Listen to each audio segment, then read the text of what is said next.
Welcome back to the show, the Union Street Podcast.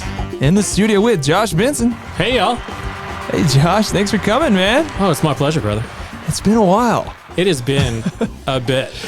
I'm a little bit rusty at this, so bear with me as I fumble my way through getting back on the podcast. Yeah. But I'm glad to be here. Thanks for being my first guest back on, Josh. It is absolutely my pleasure. I'm always down to hang out.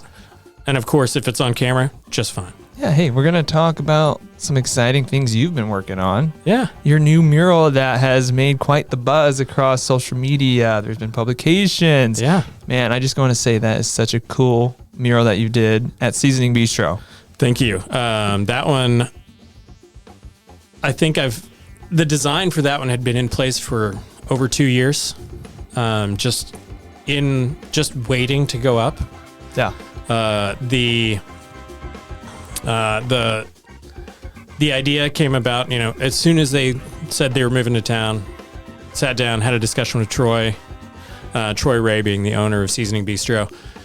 And I was like, hey, who's the biggest influence for you? Who's one personality that you would point to? And he said, Anthony Bourdain. And I personally have always loved Anthony Bourdain as well. I got to see Anthony Bourdain on his final speaking tour before he passed. Oh, wow.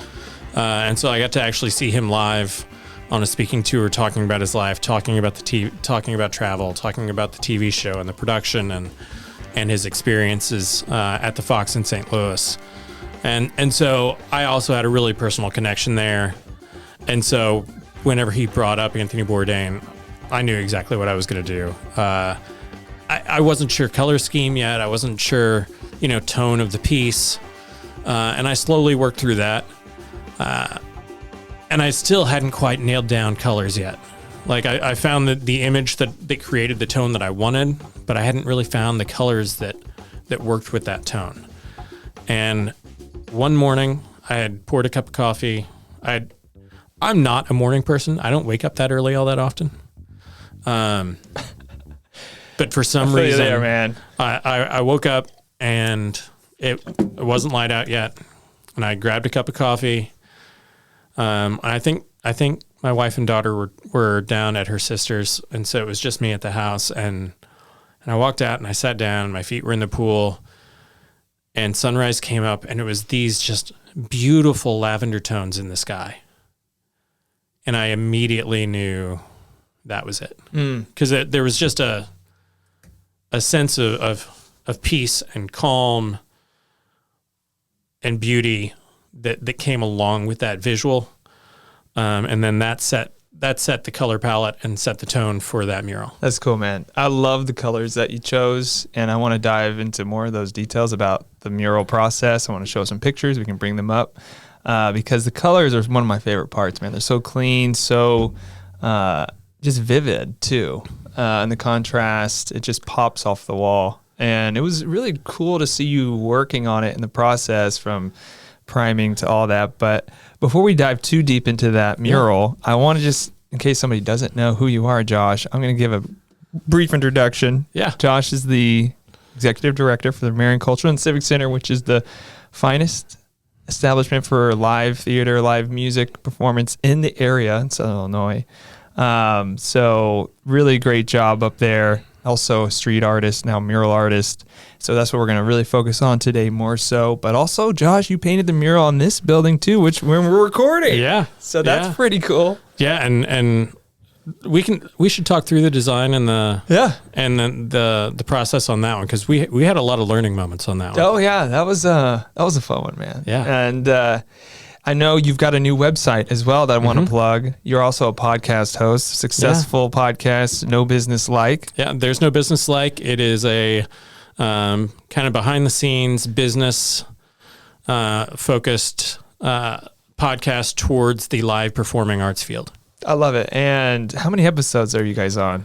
We're 120th episode dropped today. Wow, man, that's amazing. Yeah. That's so cool. And off air, you were talking about some stuff that we won't mention here, but some cool behind the scenes things going on with that podcast too, right? Yeah, there's going to be theoretically some really cool stuff happening in the next couple of months with that podcast. So you got a lot going on, a lot that you do with podcasting, with arts administration. You're always going out and finding new acts to bring to this area. So there's a lot, man. And I think a lot of people look towards you towards leadership in the arts in this area. So big shout out, man. Just want to thank you for all you've done for the arts in Southern Illinois. And Marion, for me, Union Street Arts. It's just been an awesome ride thus far. To say it's a pleasure would be an understatement. It's a passion. It's literally both the visual arts and the performing arts are literally part of what I live for. Yeah. Like second to my wife and daughter, that's it. Yeah. I love it, man. And it shows, because look what's happened, through the Civic Center, through the Marion Mural District, through everything you're involved with, man. It's been amazing to watch and be a part of too. So big shout out, man. I want to dive into the murals. I want to dive into your new website. We shout out the podcast some more. So why don't we just go back and how did you get started in the murals and the painting? Any brief background? I know we've been on the podcast before. We've kind of gone over it, but just for somebody that is listening to the first time. So background-wise, my background is in theater, specifically lighting design, scene design. Part of scene design is scenic painting, and I didn't realize that was a crossover into mural artist until we were working with our friend Sean Vincelette on the first mural of 2020, which was Paradise Alley. And whenever we were working on the concept behind that one, we weren't sure if he was going to come up and work on it or not, or if he was going to send me the concept. And I was just going to figure out how to paint it. That was in the works too for quite a while. That was in the works for quite a while before 2020. Yeah. And then with the Civic Center shutting down for the pandemic, we just started painting. And so Sean and I nailed down the design and we began to work from there. And I don't know, it was like, finally he said, I really want to come up and work on this. Thank God. And I said, great, I'll jump in with you. I said, I'm not going to do much line work, but I'll paint some big blocks of color and I'll do that stuff. And I think by the second day I was freehanding some lettering on the wall, and Sean started joking. He's like, so just big blocks of color, huh? and honestly, as soon as I got on the wall with the paintbrush,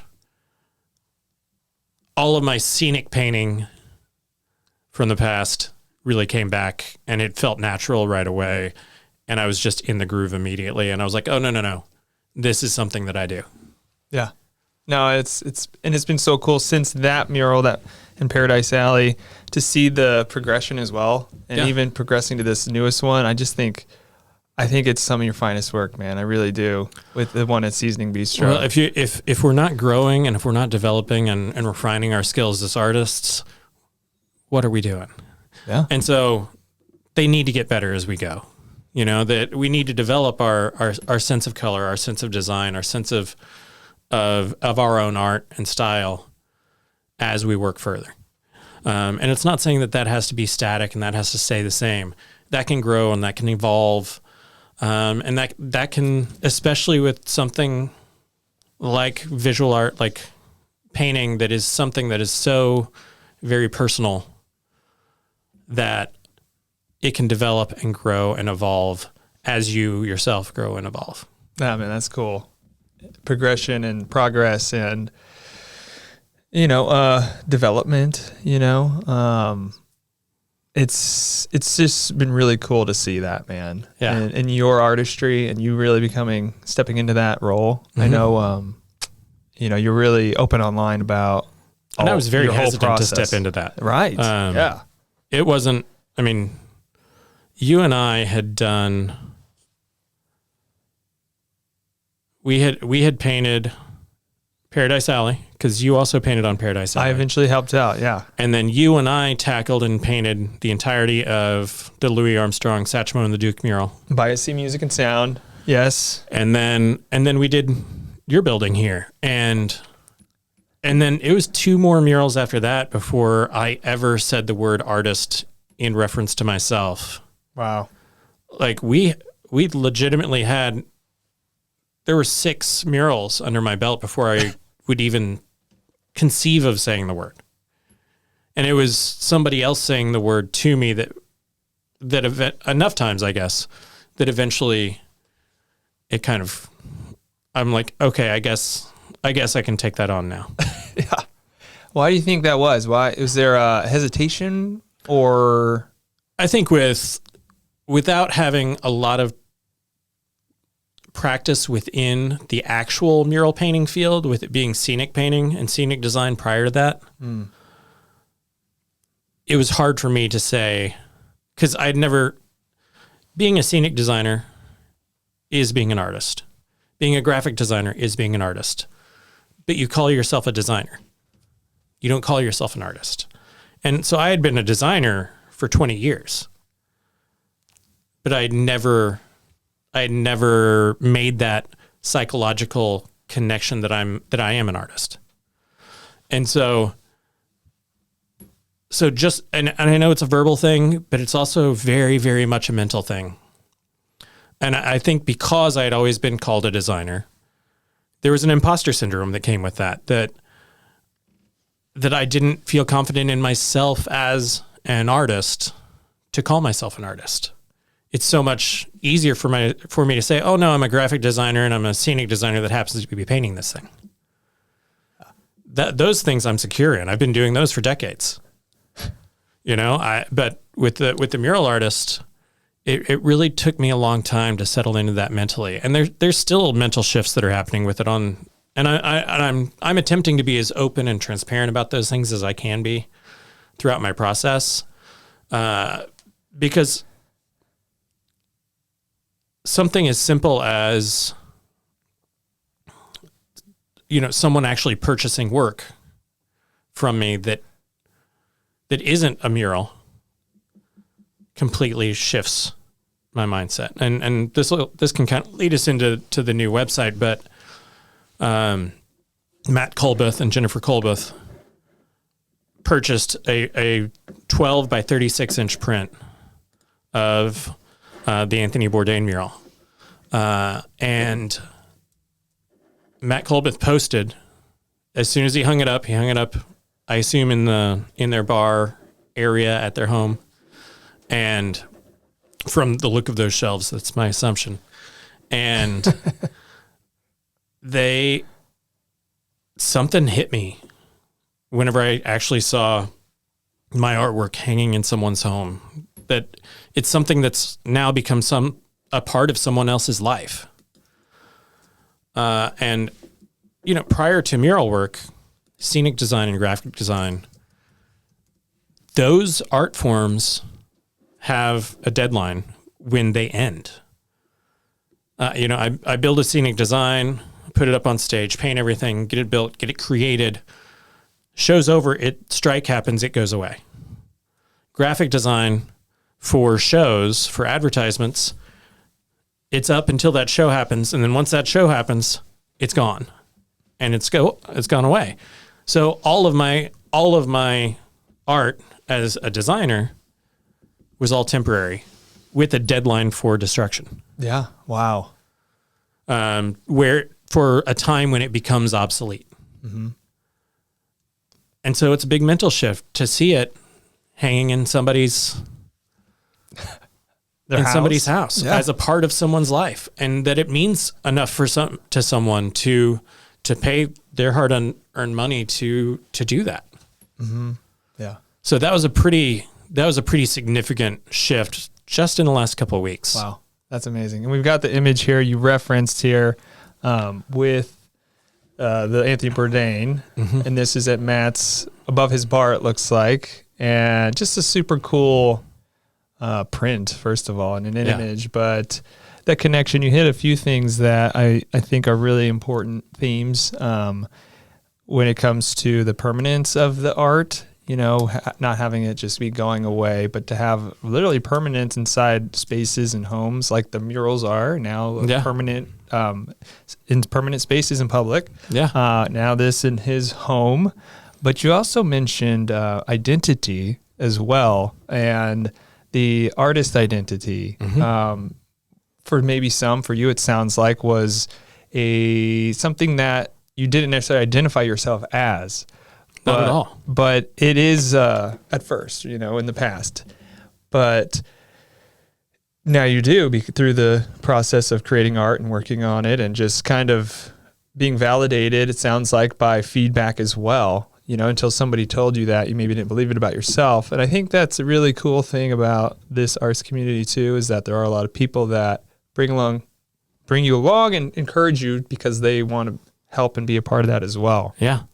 And it's just such a cool identity to call yourself an artist, like whether it's a musician, a painter, any type of art. It's just I just love that identity. It's a way of labeling yourself as a creator, honestly. Yeah. But I mean, I still struggle with it. Yeah. Like, even in you and I talking about it right now, I've got a weird feeling about it. Yeah. Sure. And who knows if that'll change?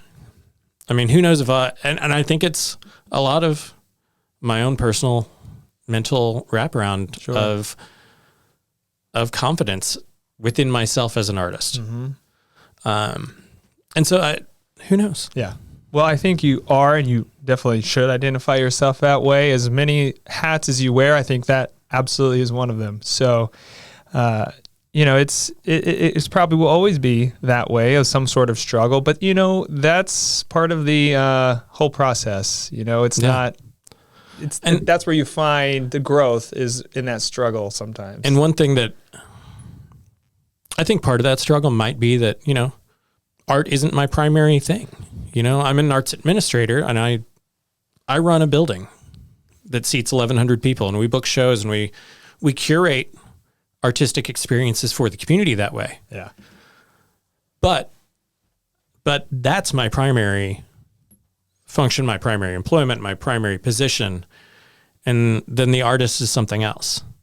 And I think this is a good message for just about anybody: is art doesn't have to be the only thing you do for you to be able to call yourself an artist.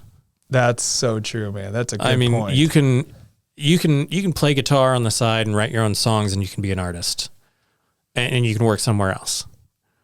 And I've thought a lot about, I don't think that mural work and painting, I don't think I ever want it to be my primary occupation, because I do it because I love it. I don't do it for the paycheck. And there's something about that I love, and that I think, for me personally, I want it to stay that way. Yeah. No, I totally know it relates to what you're saying. And whatever your art form is, if it is your profession, it does change things. Changes it a lot. It puts a pressure on it too. Oh, sure. It changes it completely. It's not as pure as it could be without, just a passion, like you said, versus a profession. For me, it's music. I could have pursued music as a career 10 years ago, but I didn't. And now I'm glad I didn't, because I still have that passion of just a hobby, of something I just enjoy to do. Yeah. And your profession is still an art form. It is. But just not that one. It's different than what you yourself are owning as your passion that is for you. Right. Yeah. So I think that's a really, and you said something too that's really, I want to reiterate too, is you don't have to be a professional. You don't have to be some amazing, output productive to call yourself an artist, to identify as an artist. You can it's just a hobby. Yeah. I think that can't be overstated. So, yeah. And the website, the Josh Benson let's pull art. up the website. I've got it right here. So let's talk to people what we're looking at, Josh. So that is, that was almost finished. I think there were just a couple of touch-ups. So this is Bourdain, if you're listening. On Bourdain. Whenever that image, which is the header image for the mural, went up, because, and I love that image because the igloos are there, and like a community was created throughout the Christmas time. Yeah, let's talk about that. Let's just talk about the igloos and sort of that when it was being finished up in that community sense. What this did, can you tell that story? Which part of it? Well, I guess let's go to the beginning, Josh. Yeah. Let's go to the beginning of, so you mentioned at the beginning of this podcast that Troy, you were talking to Troy, this was a few years in the making, you talked about the connection to Bourdain. Yeah. So, but when do you get the green light that, oh, this is happening? In September. Okay. I got hey, I think we're ready to go on this. I've just had the wall power washed and I think it's ready. And Troy and I went out and took a look at it. And there were a handful of things that needed to be done still before it could go up that I needed to wait on. And so Troy took care of those things. And once those things were ready, then we could start. Granted, it started a lot later than we would normally start a mural. Although you and I painted in some pretty cold, we painted in the snow on this one, on your building. It's cold, right? But as we were, I decided, you know what, I'll go ahead and start it. I'll do my best to get it knocked out by Thanksgiving, which didn't happen. Because we were fighting temperatures. We were fighting rain. We were fighting temperatures. Honestly, the biggest thing. Why is that, Josh? Your paint has to cure out correctly. If it doesn't, it'll peel off the wall later. And so I really try to pay a lot of attention to the temperatures and the forecast to know exactly when I need to stop painting so that I've got so many hours before it hits a freezing point so that the paint literally doesn't fall off the wall. Or if there's a weather rain band coming in like we experienced on the Biassy one. We experienced it on Biassy. I experienced again on this one. I literally had finished the highlight sky color at the top all the way down over the rock area on the Bourdain mural. And in the forecast, I still had like 6 hours for it to set. And it started raining on me. Oh, man. And I was just like, ugh. And then I went and put some of the stuff away. And I went ahead and finished it with a few drops coming down. And it wasn't like aimed at the rain wasn't blowing into the wall yet at that point. It was coming down, but it was hitting me. It wasn't necessarily hitting the wall as much. So I finished it out. And then the next day I come back. Well, not the next day. While I'm cleaning up, the rain shifts and starts blowing into the wall. And so the next day, whenever I come back, I have to repaint a good 20 feet of that entire top section. Man. Which is always demoralizing. That's a setback. Yeah. But you and I experienced that. We thought it was our final day of painting with Louis Armstrong and Duke Ellington.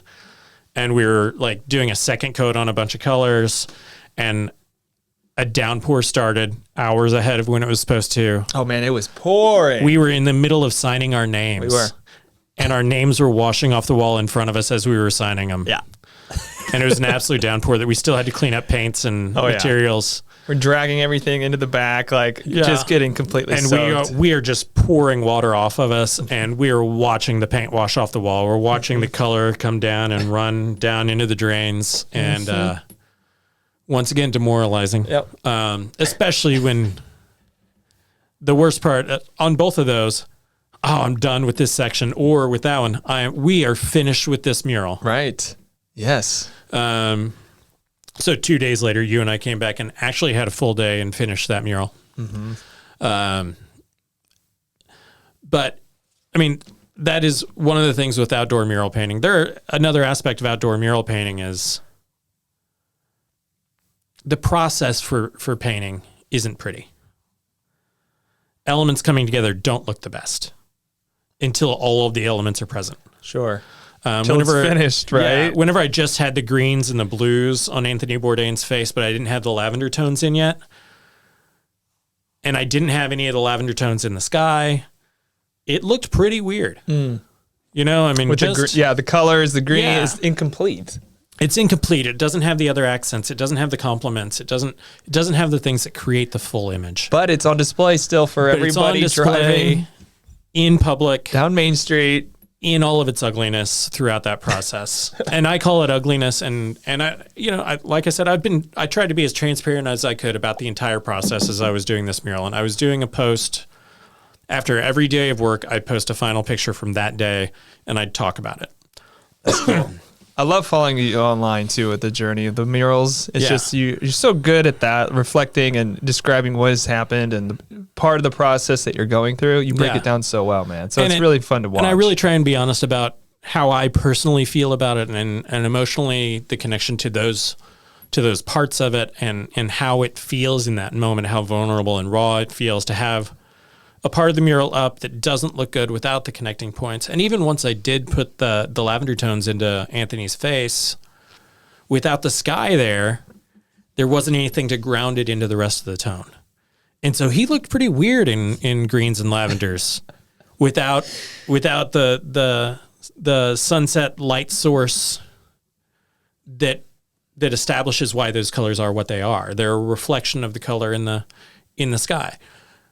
But without that reference, he looked pretty weird, you know? Yeah, for sure. No, but getting past that point, right? When it comes together, was there a moment in this one you're like, it's past that weird point, or whenever the sky colors went in, which was over 2 days, that's when it turned. Because the herbs are an important part of this. Which, if you don't know, that those plants that are on the screen there, those are all cooking herbs, which ties into Anthony Bourdain being a chef, and it also ties into the name of the restaurant, Seasoning Bistro. And so we're looking at mint, thyme, rosemary, basil. Yeah, thyme? that's it. Okay, yeah. Yep, mint, rosemary, thyme, basil, oregano. Nice.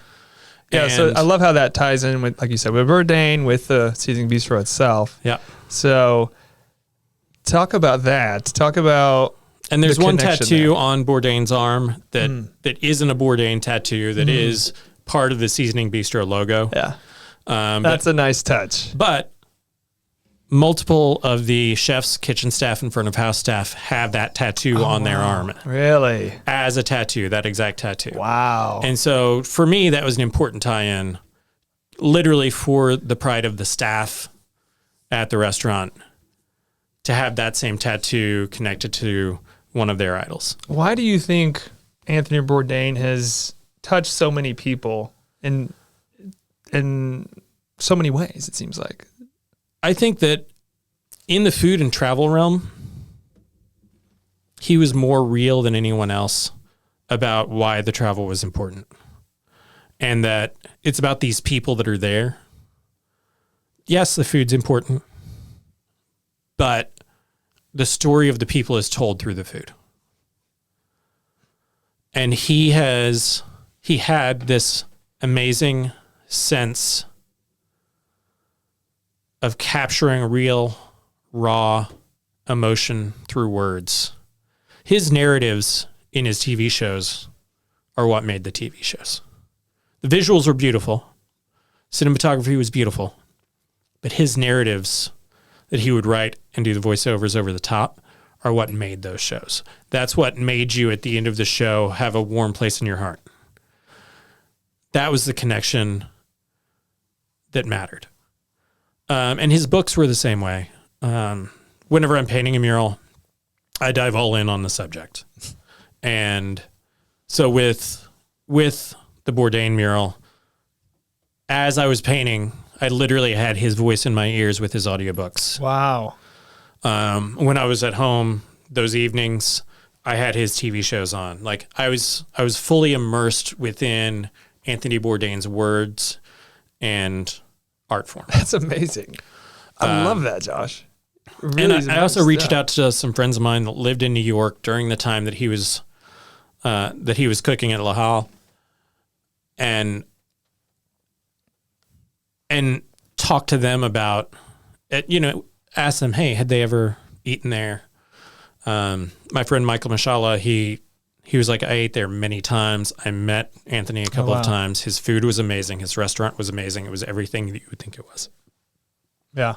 Wow. And so I talked to people that were around him as a chef and around his food as well, purely just to get myself in the right mindset to honor him the way that he needs to be.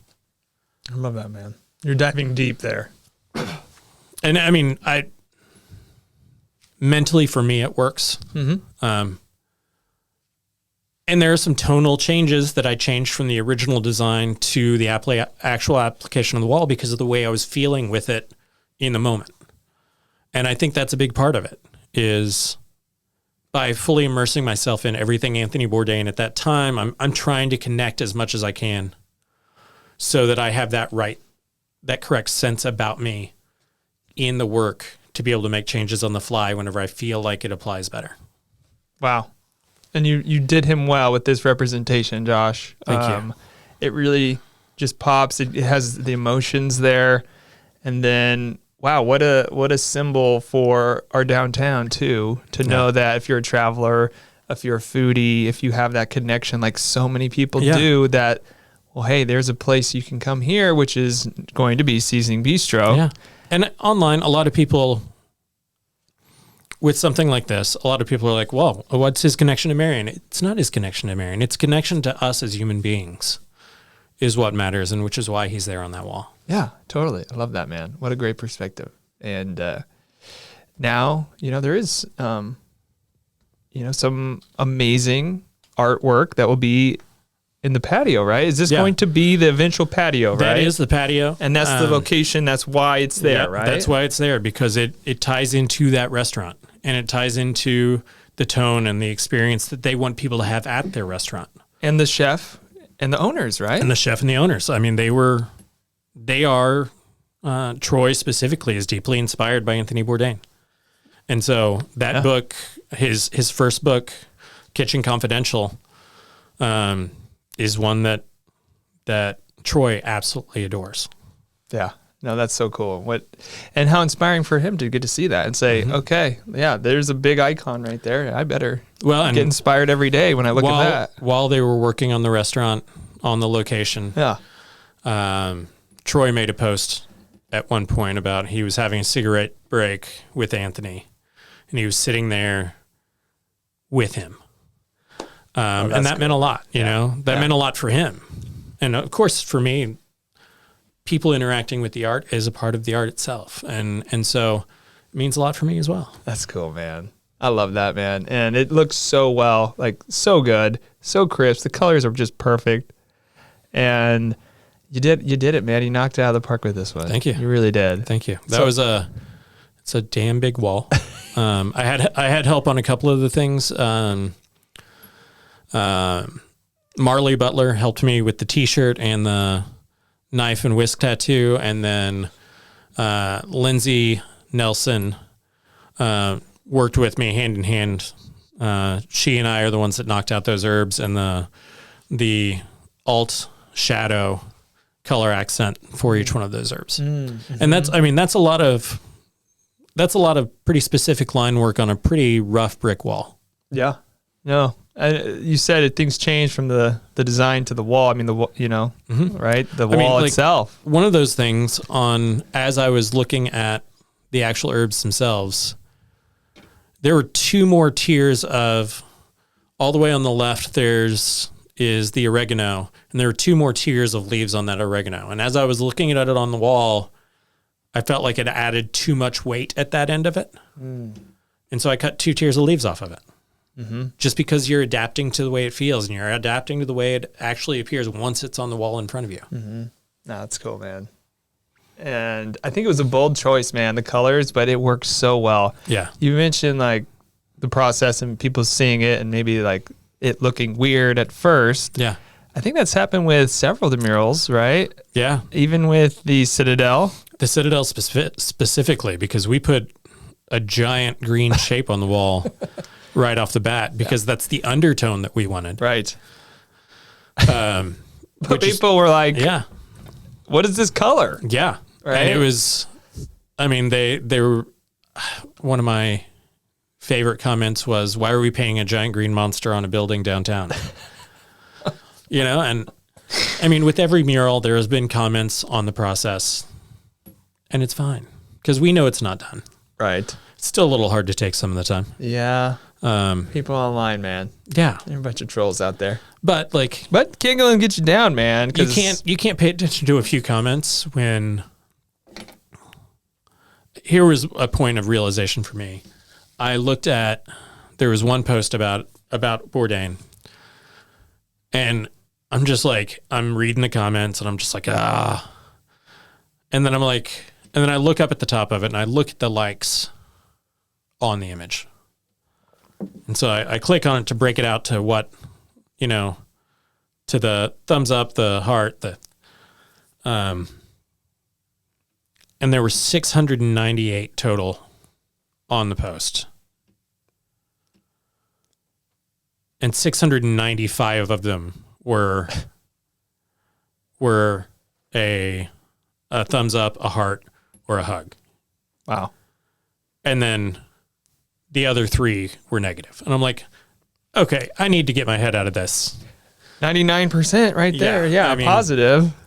So I was but like, it's okay, that one negative or something, right? You're focusing on the words that people are putting down, not on the actual, social media reactions that people are having to it. Right. And that was a good little reminder for me that, hold on, this is all positive. Yeah. These are a couple of voices that are dissenting, and that's fine.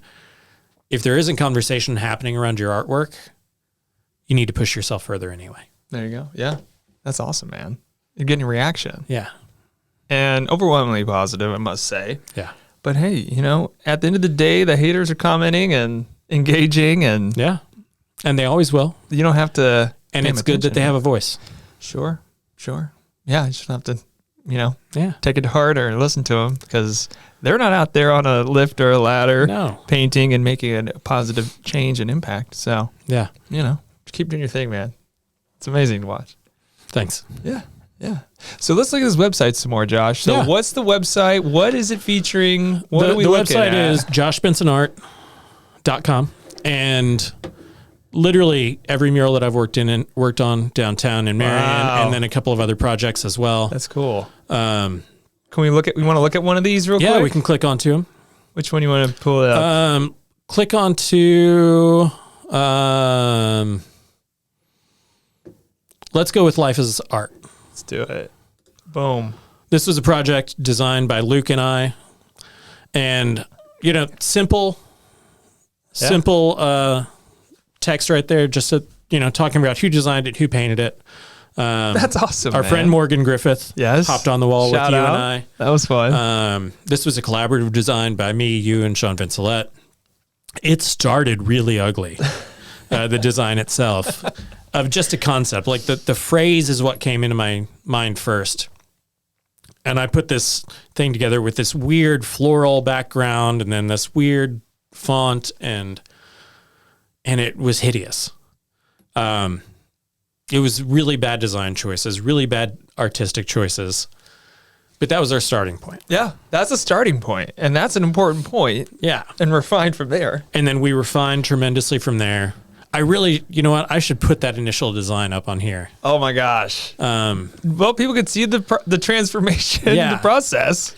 And the other part is, one thing that I haven't done on these pages yet that I still need to do is I'm going to fill out a little bit more of the narrative of why it's there, how we came to it, how the process happened. And that'll be on every one of these pieces on there. Nice. And as you can see, there's a video that features the art and drone shot. The drone shot. Shot from Luke O'Neill. Oh, cool. I didn't know that. I think that was, it could have been my drone shot. I don't know. Nice. So it gives it the scale here of how big it is. It's on the Civic Center. That's a cool shot. And there's me, Luke, and Morgan for a couple of closing shots. Celebrating the end. Yeah. That's cool. Yeah, man. Love that shot. But yeah, if we go back, we can see. Let's see. I really like this side angle. Yeah. Let's see. And that's, I think it's a 20-foot circle. You can kind of see with the clock tower there. There it is in the back. Yep. But yeah, it's big. It is big. We were on lists for that one. Mm-hmm. Oh, there it is. This one. That's kind of a better scale. Yeah. You can see the little cars. It look like toy cars from that view. But yeah, no, what a great message. I remember, the change. I remember Sean was giving feedback. He's like, and then it refined basically to this. It was one afternoon, the three of us, we were sitting here at Union Street Arts, and we were working on it, and I was revising the design, and we were sending it back, and we were doing it all through a conference call design, which is it pretty much crazy. was, yeah. And so I'm emailing proofs and sending proofs constantly back and forth. You and I are looking at them. Sean's looking at them. We're discussing them. We're refining. We're changing. We're trying different things. And we came to this one, and then we kept working, and we kept moving past it, and then we went back to this one because we had over-designed it at that point. Yeah. And we rolled it back to this point when we should have stopped. Sometimes simple is better. Yeah. And that's where it landed sometimes up. less is more. Because we started playing with different outlines on letters and different like patterns across things, and then we rolled back to this, and this is the image that I really loved out of that. Yeah, no, it's a great one, man, and what a great mantra too. And one part of this is that there is a merchandise part. Let's check it out, man. So there's a store attached, and it takes pieces of the mural work. There's a saying there that I came up with that I coined as I was building the website itself. Because I was looking at the website, I was looking at the murals, and I'm like, make art, build community. That's what this is all about. And so that is the central phrase on the website itself. That's cool. I love the phrase, man. Yeah.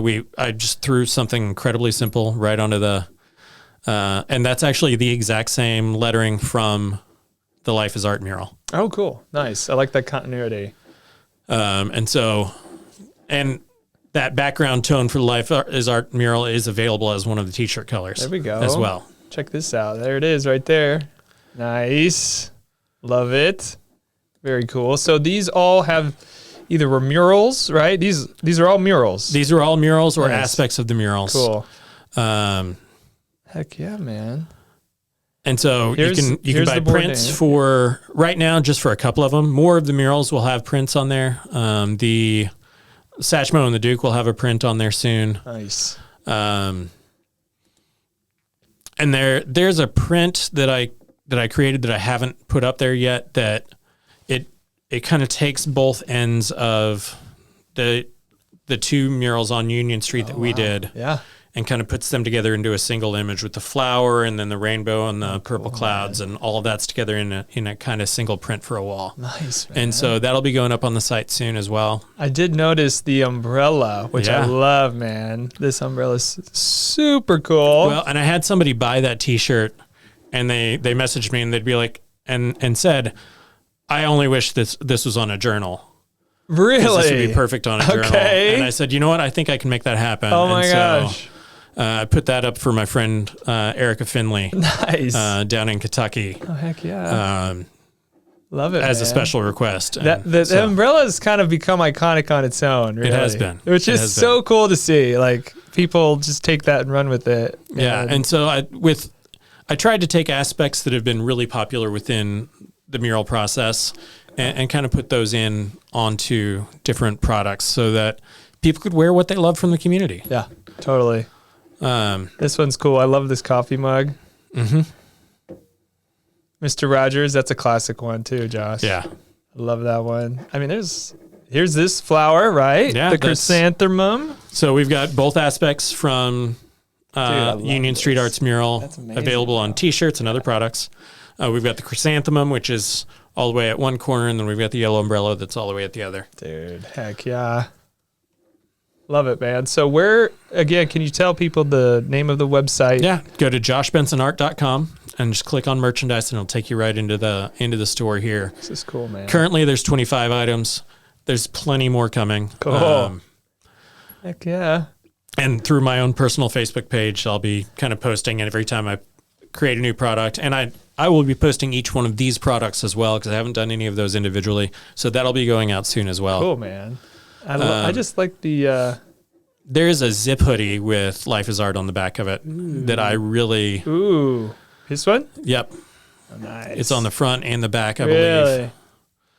believe. If the images will populate. Our internet's going slow here. But there's a few color options, and there we go. And so, oh, nice, yeah. Got navy, yep, dark heather, sport gray, and black. Nice. And so the navy's actually a really nice color to go with that mint. Nice in the background. Yeah. So it's a large circle on the back of it, and right here on the front pocket on the front of it is a nice zip hoodie. Cool. Love that one, man. I need to actually have some of these for myself. I haven't actually had them printed for me yet. Well, you got to do that, man. I really do. Start wearing them around. I need to do as well, man. I know I'm getting one of these for sure to put in the office. Yeah, and there's a number of different configurations of that one. Like there's a square print that's just Anthony. Okay. So you can get like a small square print. Oh, it's cool. There's different form. You can get a large 30 by 30 square print, a 20 by 20. And then like the 36 by 12 is the best format for the full aspect of what that design was. But then there's a couple other smaller prints that you can get as well. Like the 20 by 10 really kind of accents it well as well. It doesn't quite show all of the herbs. It cuts off there a little bit, but it's a decent a decent representation. Totally, and a good price point too, I must add. Yeah, I really cut my profit margins down on that just because I wanted it accessible for people. There's no reason to gouge. Like, sure, the art's been created. So I cut my profit percentages way down to make the prints accessible. Sure. I love that, man. It's really great. And you got lots of cool stuff on here, man. So definitely be ordering, guys. Support what this guy's doing in his artist journey because it's amazing to watch. I really like this one too. Just the t-shirt of Bourdain. Yeah. I like that color. It looks nice together there. So that's awesome, man. And what else do we have on this website? Just merchandise. People who want to contact you to commission or murals. Exactly. If you're interested in commissioning a mural, there's a form on there. Of course, you can also just reach out on my social media or find me around town because I'm pretty easy to find in Marion. For sure. But I mean, I'm always down for going down a creative journey with somebody. Yeah. No, it's fun, man. It's more to come for sure. Right? 100%. Yeah. This is, boy, it's amazing to look back and see all that you've done. And just, well, and you've been along for the ride on the ride. I've been along for the ride, and I'm still along for the ride, man. So, but just thinking what more is to come, that's just really exciting. So maybe we can end this podcast by just talking about a little bit more to what's to come. We can talk, you can take that as far as, downtown Marion, the arts district here, the Civic Center. Well, first of all, the art district wouldn't be here possible without the Civic Center, but there's a lot more art happening, man. There is. Little Egypt Arts has a new initiative on social media called Marion Art Squared. And the ladies that are populating that are doing a great job of highlighting the art in Marion. They're starting a new initiative where they're trying to work with downtown businesses to do revolving features of local artists' work so that literally any business or restaurant that you go into in downtown Marion, there is a walk-through art gallery surrounding you of local artists. And I think that would be... That's cool. It's a really cool concept. It's a really cool idea that they have come up with, and I'm just trying to bring it light to it as much as I can. Sure. Because it's such a cool vision for what our downtown business community can do to work in tandem with the downtown arts community. Well, yeah, that's amazing, man. And more opportunities for artists to show their work's a great thing. I think, people have been drawn to this area for the arts, and I think it's going to become an arts destination for sure. Yeah. And I think there's more venues all the time. Little Nashville has popped up over the last couple of years, John Brown's, And there's a new brewery in development that'll be inhabiting the old City Hall building, right there beside Fox's Cards and Comics. So it's John Brown's, Fox's Cards and Comics, and then this new brewery, which is going to have a heavy focus on music and local musicians and regional touring musicians.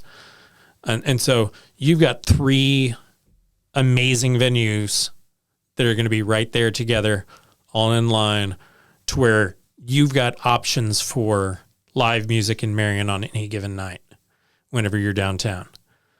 And so, wow, that aspect, it really speaks to the establishment of overall art scene in our area, is having those 3 venues, one on top of the other, all right in a row, that creates even more of a destination for live music in Southern Illinois. Well, man, I think, what a great destination this is and becoming, and more so, I think we've got, voted the best live music performing venue at the Civic Center, voted the best coffee shop at Crown Brew, voted the best bar at John Brown's. Yeah. Pretty soon, the voted the best restaurant's going to be Seasoning Bistro. Yeah. And heck, who knows? Maybe the best brewery will be there too when the brewery opens. Yeah. So it's really becoming the best of the best. What this region has to offer is coming to right here in downtown Marion. So how cool and exciting is that? The revitalization has been incredible to see under the leadership of Mayor Mike Absher, and his vision for. He saw what the murals meant from the beginning, and he immediately had a vision for us to populate all of downtown Marion with the murals, to bring life and vibrance and art as a constant presence within our downtown.